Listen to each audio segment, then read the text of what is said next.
You clicked on this video because some part of you already knows, one day, you might look back and regret the way you lived. Not because you were reckless, but because you were obedient. Because you did everything right.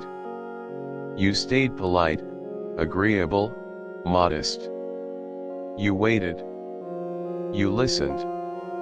And you kept waiting for someone to give you permission to live. But life does not wait. It chips away at you slowly, with every silent compromise, every smile that was a lie, every truth you swallowed. Just to avoid tension, just to be accepted. Until one morning, you look in the mirror and no longer recognize who is looking back. That is not bad luck. That is not destiny. That is a life built on fear, not principle. And Confucius, over 2,000 years ago, warned us. Not with thunder or rage, but with clarity and quiet wisdom. He did not shout to wake us up.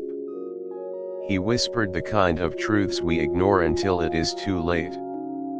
But if you are listening now, it means it is not too late. Not yet. Let us begin. 1. You were never taught how to think, only how to obey. From the moment you entered school, you were trained to follow. Memorize this. Do not ask that. Sit up straight. Speak when spoken to. You were rewarded not for wisdom, but for obedience. For becoming the version of yourself that made others comfortable. Confucius saw this. He said, to learn and not think is a waste. To think and not learn is dangerous. Because a person who only receives, who never reflects, will grow up full of facts, but empty of understanding. And so you become good at pleasing. Good at agreeing. Good at pretending. But never great at knowing yourself. And when the moment finally comes, when life demands clarity, courage, or principle, you realize you do not know what you believe. You only know what others told you to believe. And that realization comes too late for most. Confucius did not teach people to rebel. He taught them to return to truth, to virtue, to the self. But that path begins only when you stop performing and start thinking for yourself. Most people never take that first step. Most people do not want truth, they want comfort. If you offer them truth, they will not thank you. They will resist you, distance themselves, call you difficult, negative, or ungrateful. Because truth is cold. It confronts. It burns. And comfort is soft. Familiar. Comfort lets you stay exactly where you are. Confucius saw it in his own time. People prefer sweet lies over bitter truth. They say they want wisdom, but they want reassurance. They want validation, not confrontation. So they surround themselves with those who agree. They choose safe ideas, easy slogans. They live on the surface of life, smiling, nodding, never realizing that the price of comfort is depth. And the longer they run from the truth, the harder it becomes to face it. But the truth does not disappear. It waits. Until one day, life strips away all the noise, a failure, a loss, a betrayal, and you are left with only one thing, yourself. And you suddenly realize, you do not know who that is. 3. Pain is not your enemy, it is your mirror. Confucius believed that hardship was not punishment. It was feedback. A signal. He said, when you see goodness, reflect upon it. When you see badness, examine yourself. But instead of examining, we escape. We avoid what hurts. We distract, numb, rationalize. We say, it is just stress, when it is actually emptiness. We say, it is not the right time, when we are simply afraid to change. But pain has a way of returning, of knocking again, louder each time. Because it is not trying to destroy you. It is trying to awaken you. Yet most people only learn this after they have wasted years avoiding what they needed most to face. Because in pain, your attachments are revealed. Your character is tested. Your values become visible. To ignore pain is to ignore your own awakening. For the crowd is not wise, it is just loud. People are not trained to listen to pain. They are trained to blend in. To stay silent. To not cause trouble. And so the crowd becomes their compass. The crowd gives you identity. Belonging. Certainty. But Confucius warned, if the multitude hates a man, examine him. If the multitude loves a man, examine him. Because the crowd is not wise, it is reactive. It does not think. It follows. It does not seek truth. It seeks safety in numbers. And so people build their lives on the approval of others, not realizing those others are just as lost as they are.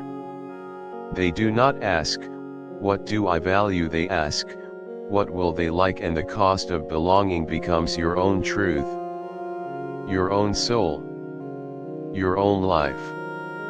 Most people only realize this after they have already sacrificed their voice to fit in. 5. You must be willing to disappoint others to live authentically. You want to live a life that is truly yours, you must be willing to be misunderstood. You must be willing to disappoint the crowd. And that is a price most will not pay. Until it is too late.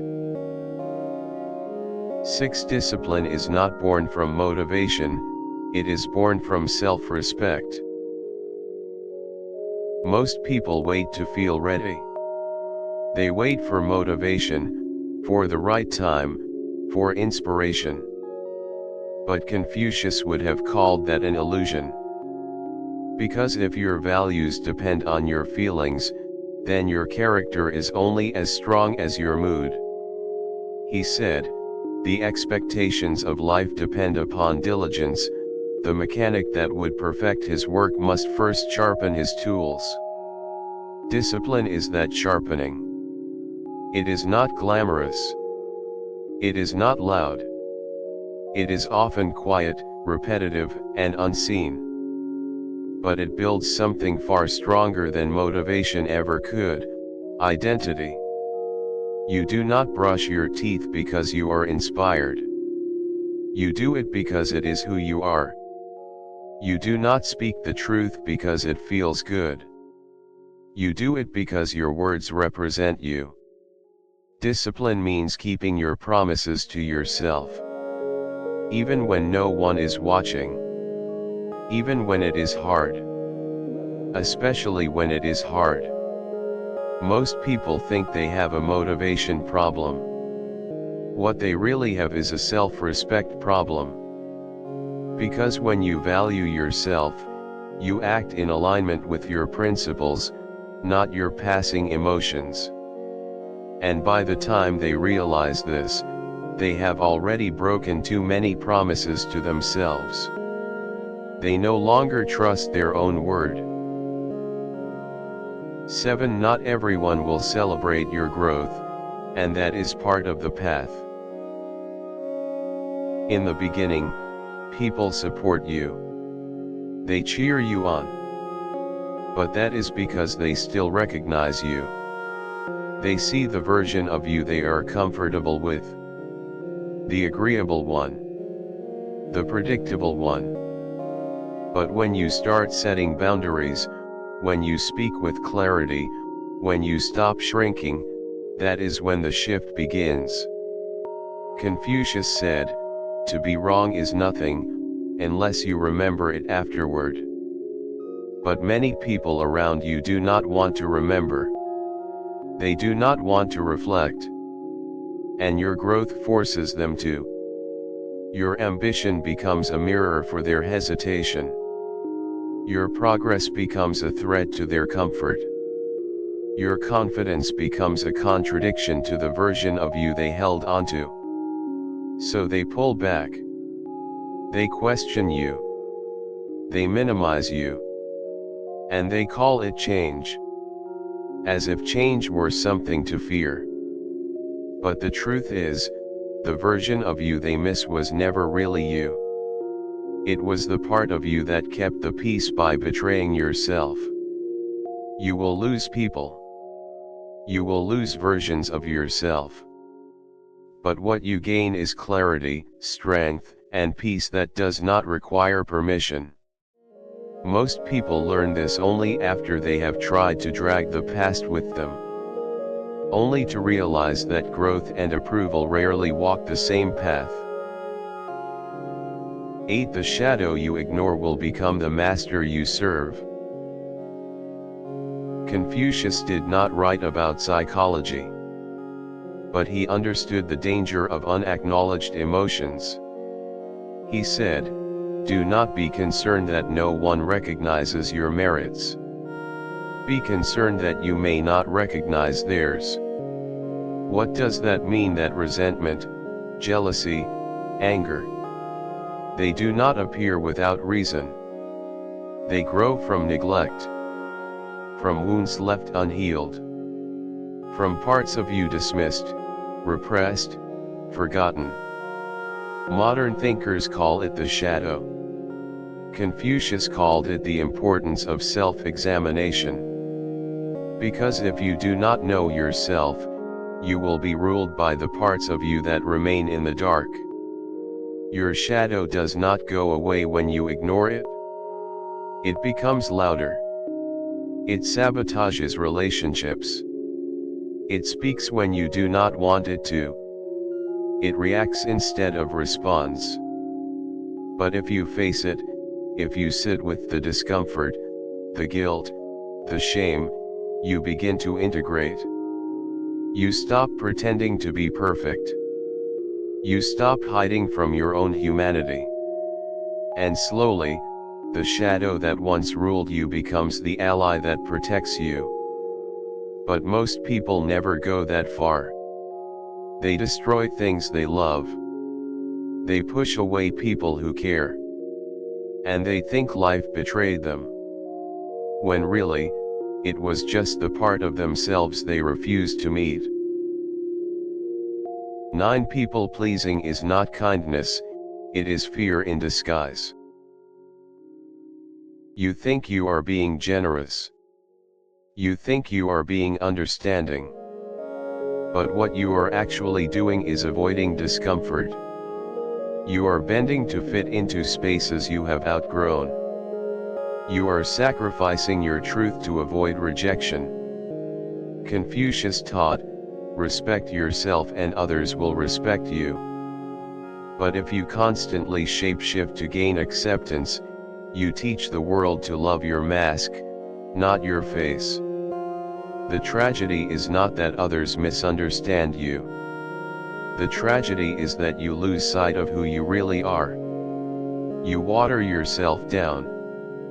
You second-guess every instinct. And over time, you no longer know what you believe, what you want, or what you feel. Because all of your energy goes toward managing how others see you. But no matter how much you give, it will never be enough for those who benefit from your silence. To live in truth, you must disappoint someone. To live in peace, you must be willing to lose approval. Because self-betrayal is too expensive. And the longer you perform, the more you delay meeting the person you were always meant to be. 10. You can do everything right, and still feel empty. Society gave you the checklist. Go to school. Get the degree. Get the job. Find the partner. Save money. Be agreeable. And so you followed it. You obeyed. You conformed. You played your part. And yet, something feels missing. Confucius would say, the superior man understands what is right, the inferior man understands what will sell. And so many people today trade meaning for image, depth for convenience, truth for approval. They reach all the external milestones, and still feel like strangers in their own lives. Because they followed what was expected, but never explored what was essential. The ache you feel, it is not a failure. It is not a flaw. It is your soul telling you. You were not meant to live someone else's life. You were meant to find your own path, even if it takes longer. Even if it does not impress anyone. Even if it does not look like success on the outside. Most people do not realize this. Until their entire life is already built, and undoing it feels impossible. 11. Attention is not meaning. We live in a world obsessed with being seen. With likes. With followers. With applause. And it feels like meaning, at first. But Confucius warned against shallow praise. He said, the superior man is modest in his speech but exceeds in his actions. You do not need to be seen by millions. You need to be seen by yourself. But attention is addictive. It is fast. It is loud. It gives feedback. And it tricks you into thinking you matter. Even when you are empty inside. So people chase visibility. They build personas. They edit themselves. They become experts in presentation. And strangers to substance. And one day, when the applause fades, they are left alone with a terrifying question, who am I without the performance? Meaning comes quietly. It comes when you do work that no one claps for. When you speak truth that no one shares. When you live in alignment, even if no one notices. Attention is borrowed. Meaning is built. And by the time most people realize the difference, they are already trapped in a life that only exists online. 12. Death is not a thief, it is a mirror. People fear death. They think it takes time. Takes people. Takes dreams. But Confucius saw it differently. He asked his students, if you were to die tomorrow, would your life be enough? Death, he believed, was not the end. It was the moment that revealed whether or not you ever truly lived. It removes the noise. It exposes the lies. It reveals the delays we kept telling ourselves were necessary. You said you would speak your truth someday. You said you would chase your purpose later. You said you would love deeper when the time is right. And then the time runs out. Not because you are unlucky, but because you forgot that time was never guaranteed.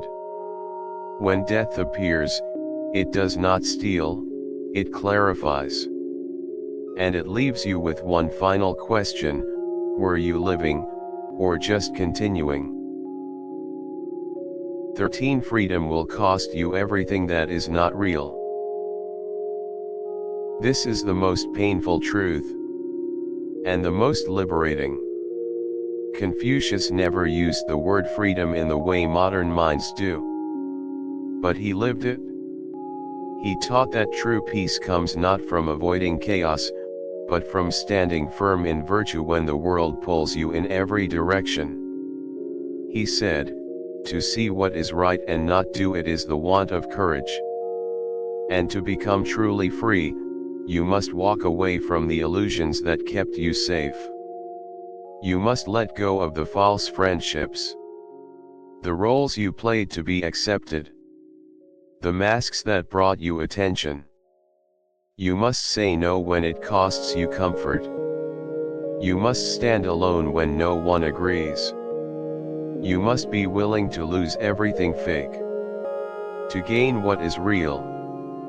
Freedom is terrifying, because it leaves you with nothing to hide behind. No excuses, no performances, just you. But until you face that silence, you will never hear the voice beneath it. The one that tells you, you are not here to impress. You are not here to please. You are here to live. And most people only learn that after years of wondering why they feel like strangers in their own life. You have just heard 13 truths, not whispered by fortune, but spoken over 2,000 years ago, by a man who saw further than his time. Confucius did not say these things to frighten you. He said them to awaken you. Because every one of these truths is a turning point. Ignore them, and life becomes a performance. Live them, and life becomes your own. You do not have to change everything today, but you can begin. Maybe it starts with one truth that shook something loose in you. Do not let it fade. Write it down. Sit with it. Live by it. You are not behind. You are just beginning, with the truth.